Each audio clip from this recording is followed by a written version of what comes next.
रामकोट किला। ये किला आज से कबल 900 साल पुराना है।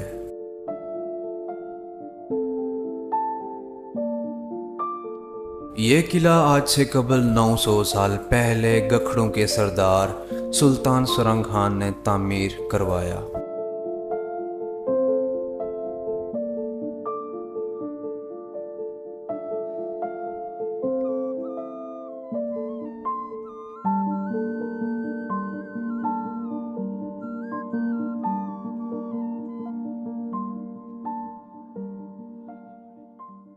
अस्सलाम वालेकुम, कैसे हैं आप सब। उम्मीद करता हूँ खैरियत से होंगे। तो जी आज ईद का तीसरा दिन है और सबसे पहले आप सबको गुज़िश्ता ईद मुबारक। और आज मैं जा रहा हूँ रामकोट फोर्ट जो कि डडियाल में मौजूद है। काफ़ी प्यारा फोर्ट है और वो व्लॉग एंड तक देखें, आपको काफ़ी अच्छा लगेगा। तो कार से मैं निकल आया हूँ, अभी रास्ते में एक छोटा सा स्टॉप लिया था, तो अभी निकलते हैं, अपने सफ़र को कंटिन्यू करते हैं और चलते हैं रामकोट की तरफ और आपको विज़िट करवाते हैं। रामकोट किला डडियाल आज़ाद कश्मीर में मौजूद है और उस तक पहुंचने के लिए हमें तकरीबन 2 घंटे का वक्त दरकार होगा। मेरा ताल्लुक़ इस्लामगढ़ मीरपुर आज़ाद कश्मीर से है और इस्लामगढ़ से डडियाल का फ़ासला तकरीबन 35 किलोमीटर का है, लेकिन रामकोट डडियाल से आगे मंगला डैम की जानिब मज़ीद 25 किलोमीटर के फ़ासले पर मौजूद है। और यहाँ से दाएं जानिब ऊपर की तरफ जाती हुई रोड कोटली आज़ाद कश्मीर को जाती है और हम यहाँ से बाएं जानिब एक पुल से गुज़रते हुए डडियाल आज़ाद कश्मीर को जाएंगे।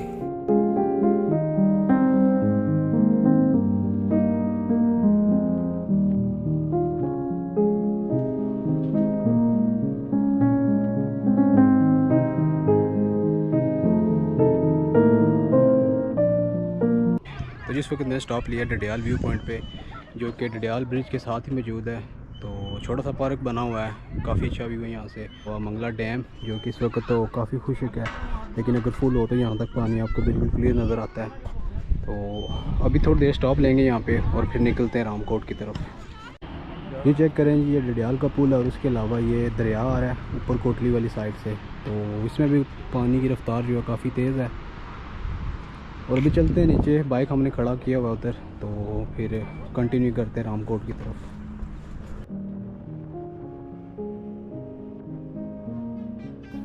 डडियाल शहर आज़ाद कश्मीर के खूबसूरत और तारीखी शहरों में से एक है। यह है न्यू सिटी डडियाल। जब मंगला डैम में पानी की सतह को बढ़ाया गया तो वहां पर बसने वाले लोगों को अपने उन घरों को छोड़कर यहां पर आबाद होना पड़ा।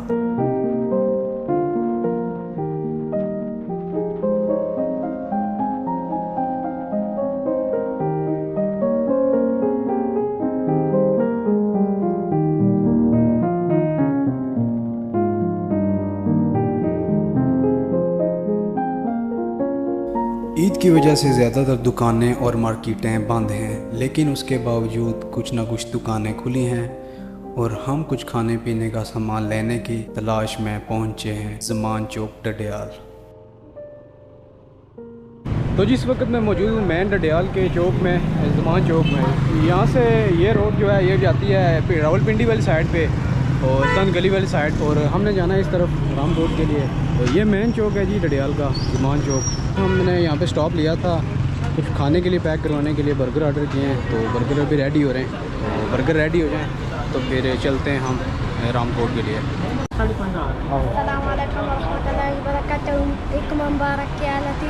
जोर ना हो ना, तेरी करिए जोर ना, पहले आ गया जोर ना बोलो, ठीक है। बाज़ार से हमने खाने पीने की अशिया ले ली, क्योंकि अब यहाँ से आगे का बाकी का सफ़र छोटे गांव और जंगल से होता हुआ रामकोट की तरफ जाता है। मंगला डैम में गंदम की कटाई का काम भी ज़ोर शोर से जारी है।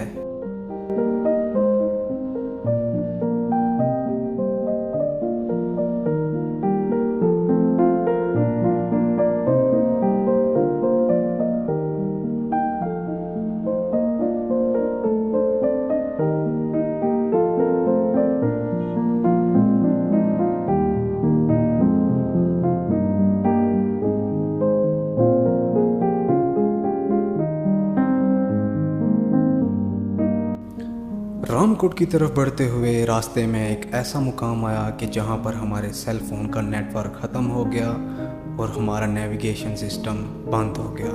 तो हम वहां से लोगों से रास्ता पूछते पूछते आखिर ऐसे मुकाम पर पहुंचे कि जहां पर रामकोट तो हमारी नज़रों के सामने था, लेकिन उसके अलावा हमारे सामने 2 नदियां थी और यहाँ से आगे मोटरसाइकिल लेकर जाना नामुमकिन था। तो हमने अपना मोटरसाइकिल यहाँ पर खड़ा किया और यहाँ से आगे अपना सफ़र पैदल शुरू किया।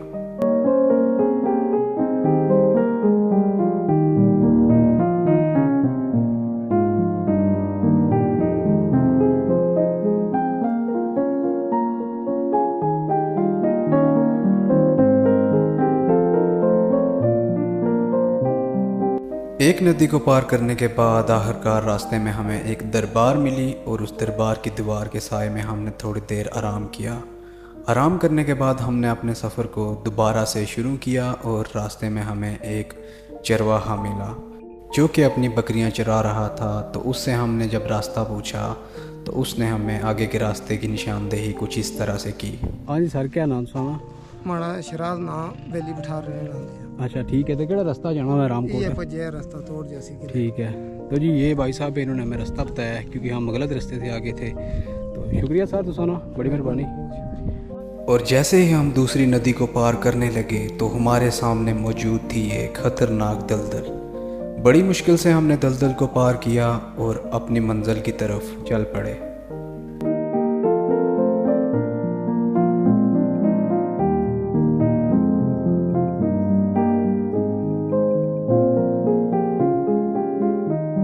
रास्ता काफ़ी थका देने वाला था क्योंकि धूप की शिद्दत काफ़ी ज़्यादा थी, लेकिन उसके बावजूद हमने हिम्मत नहीं हारी और अपनी मंजिल की तरफ बढ़ते चले गए।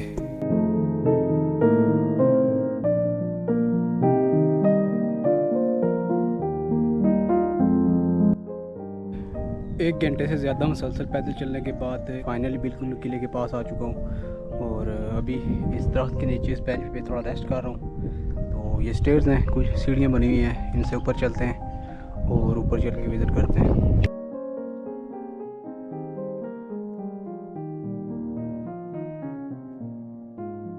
क्योंकि रामकोट काफ़ी बुलंदी पर वाक़या है तो उस तक जाने से पहले आपको तकरीबन 400 से ज़ायद सीढ़ियों से गुज़र कर जाना पड़ता है।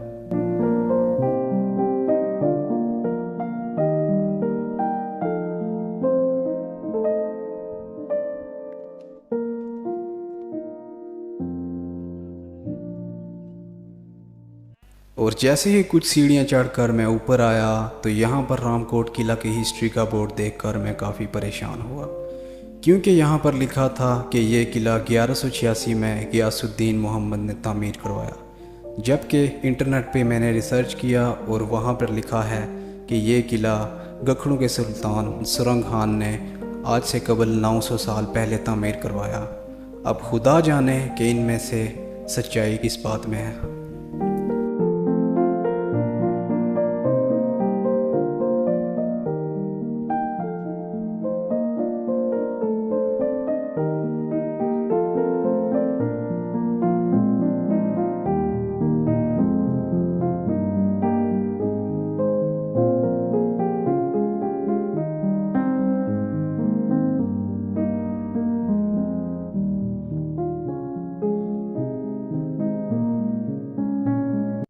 लातादाद सीढ़ियाँ ऊपर चढ़ने के बाद आखिरकार रामकोट किला का दरवाज़ा हमारी नज़रों के बिल्कुल सामने था और यहाँ पर एक भाई साहब मौजूद थे जिन्होंने हमें रोका और हमें कहा कि यहाँ पर दाखिल होने से पहले आपको 200 रुपये की एंट्री फ़ीस देनी होगी। तो हमने इनको 200 रुपये की एंट्री फ़ीस दी और उसके बाद हम किले के अंदर दाखिल हुए। और जैसे ही हम किले के अंदर दाखिल हुए तो इसके ऊपर मौजूद लकड़ी की बनी हुई छत को देखकर मैं काफ़ी हैरान हुआ, क्योंकि ये छत आज से तकरीबन 900 साल पुरानी है और उसी तरह आज भी कायम है। तो हमने भाई से ठंडे पानी की दरख्वास्त की तो उन्होंने बड़ी खुशी के साथ हमें ठंडा पानी पिलाया, क्योंकि हम जो पानी अपने साथ लेकर आए थे वो काफ़ी गर्म हो चुका था। इस किले में 2 अदद तालाब, एक तहखाना, एक मंदिर और कुछ कमरे मौजूद हैं।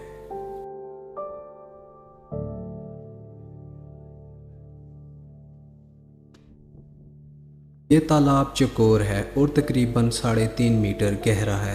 तालाब की दीवारों पर प्लस्तर भी मौजूद है और पक्का फर्श भी। तालाब के गिर्द 1 मीटर ऊंची दीवार है और जनूबी सिमत दाखिले का दरवाज़ा। ये दाखिले का दरवाज़ा लकड़ी का था जो कि मौजूद नहीं। तालाब के शिमाली और मगरबी जानिब बारिश के पानी के दाखिल होने का रास्ता मौजूद है। यहाँ बारिश का पानी दाखिल होता है और छोटे तालाबों में पहले गिरता है ताकि रेत और मिट्टी नीचे बैठ जाएं और साफ़ पानी बड़े तालाब में दाखिल हो जाए।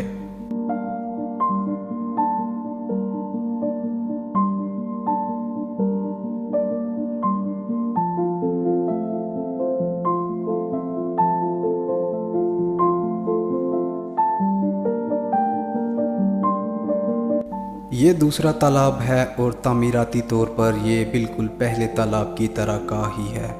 फ़र्क सिर्फ इतना है कि इसके गिर्द चलने का रास्ता मौजूद है। तहकीक बताती है कि इस तालाब पर छत भी मौजूद थी, मगर ख्याल है कि यह तालाब पुजारियों के नहाने के काम आता था, जो कि यहाँ पर नहाकर पूजा करने जाते थे।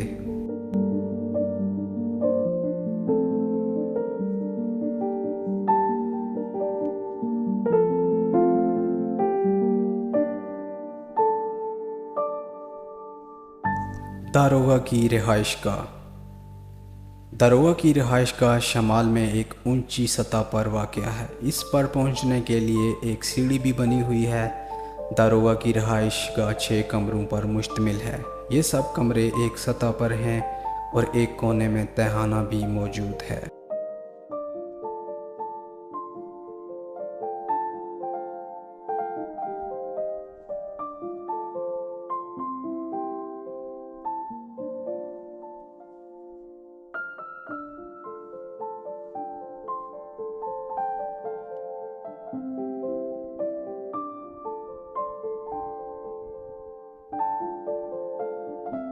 और इस कमरे के दरवाज़े के दाईं जानिब से एक तंग सीढ़ियाँ छत की तरफ जाती हैं।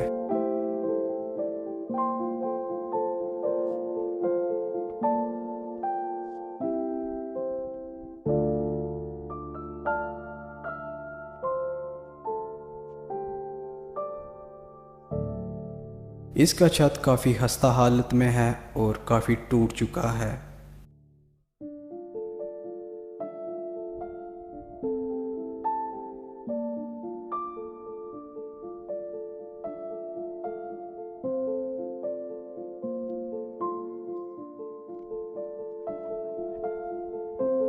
और जैसे ही इसके साथ बने रास्ते से हम दूसरे कमरे की तरफ जाएं तो इस कमरे पर भी सीढ़ियां मौजूद हैं जो कि नीचे की तरफ जाती हैं।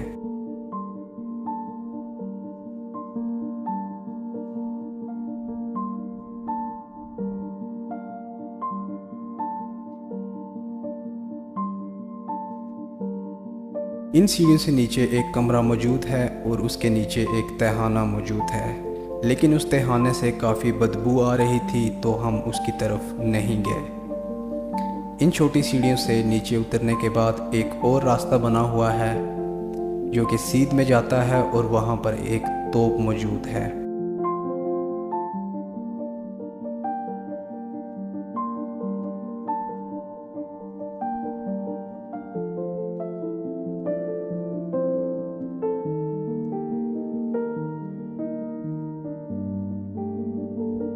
और ये तो आज से तकरीबन 70 से 75 साल पुरानी है।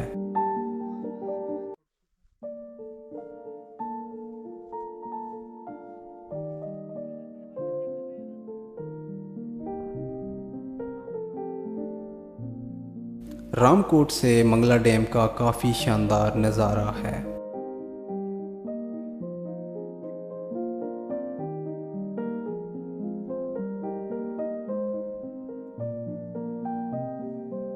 ये है मंदिर। किले के ज़ेरे हिस्से में मुक़द्दस मुकाम मंदिर मौजूद है। बलाई हिस्से में काफ़ी मिकदार में तराशे हुए पत्थर मिले हैं, लेकिन वो इस बुरी तरह से नुकसान ज़दा हैं कि ये अंदाज़ा लगाना नामुमकिन था कि ये मंदिर का हिस्सा थे या किसी मज़ार का।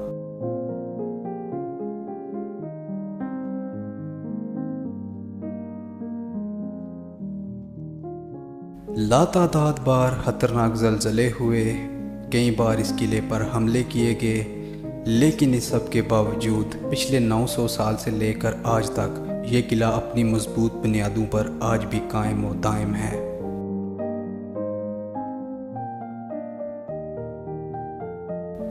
किले के इस हिस्से में भी कुछ कमरे मौजूद हैं जिन पर अब छत मौजूद नहीं, और उसके अलावा ये अब काफ़ी खस्ता हालत में है।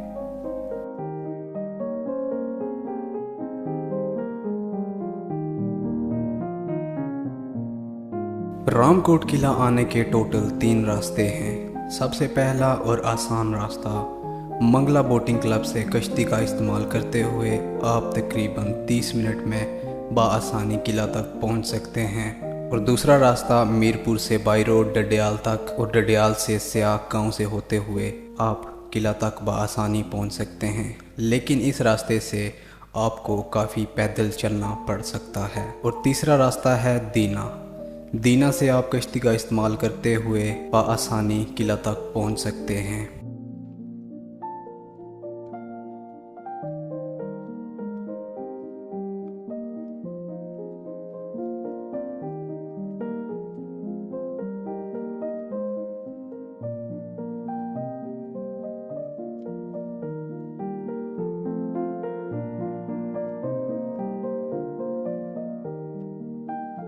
रामकोट किला तीनों जानिब से मंगला डैम के पानी में गिरा हुआ है, और उसके अलावा ये एक ऐसे मुकाम पर वाक़या है जहाँ पर दरियाए जेहलम और दरियाए पुंछ मंगला डैम में शामिल होते हैं। और उसके अलावा रामकोट किला सतह समंदर से 1440 फीट की बुलंदी पर वाक़या है।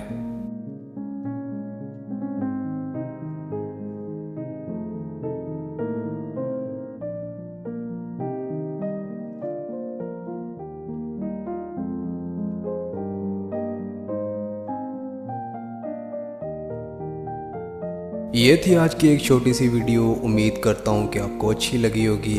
अगर आपको अच्छी लगी है तो चैनल को सब्सक्राइब करें। मज़ीद इस तरह की वीडियोस देखने के लिए मिलते हैं अगली वीडियो में। तब तक के लिए अल्लाह हाफिज़।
वाह जी वाह, क्या बात है। थैंक यू सर, शुक्रिया।